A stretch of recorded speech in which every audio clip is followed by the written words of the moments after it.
a gentleman called John Breden, or Breden, I'm not sure how he said his name.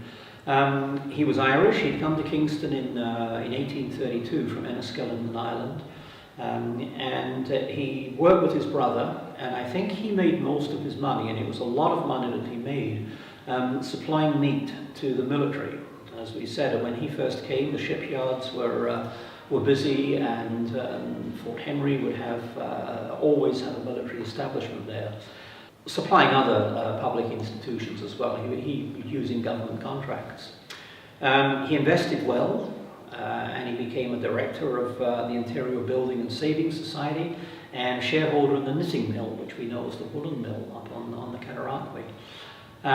He decides to enter local politics. Now, in those days, you would be in office for just 1 year, and there'd be elections each January.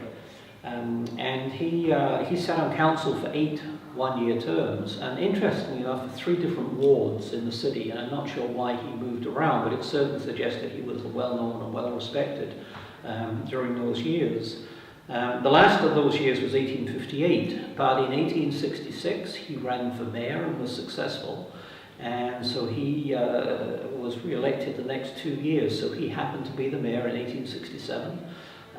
He, as chief magistrate, he is the person who read the proclamation of Confederation in Market Square, and I presume that that was done in at least all cities. I don't know how small a place you had to be. Of course, the official declaration was made in Ottawa, but he had the job of reading it here.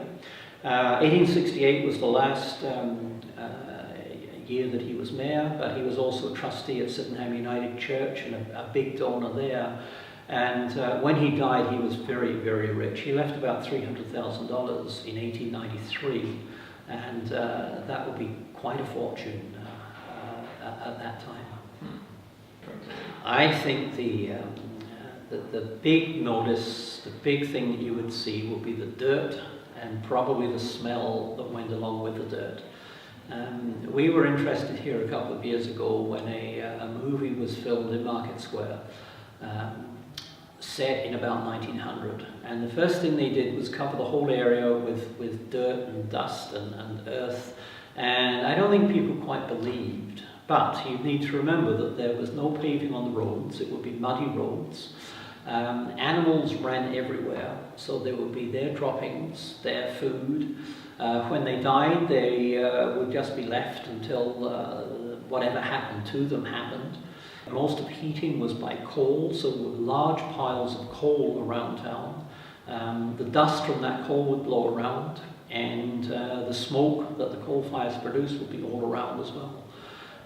So I think it would be dirty. I think that would be the biggest shock that you would have.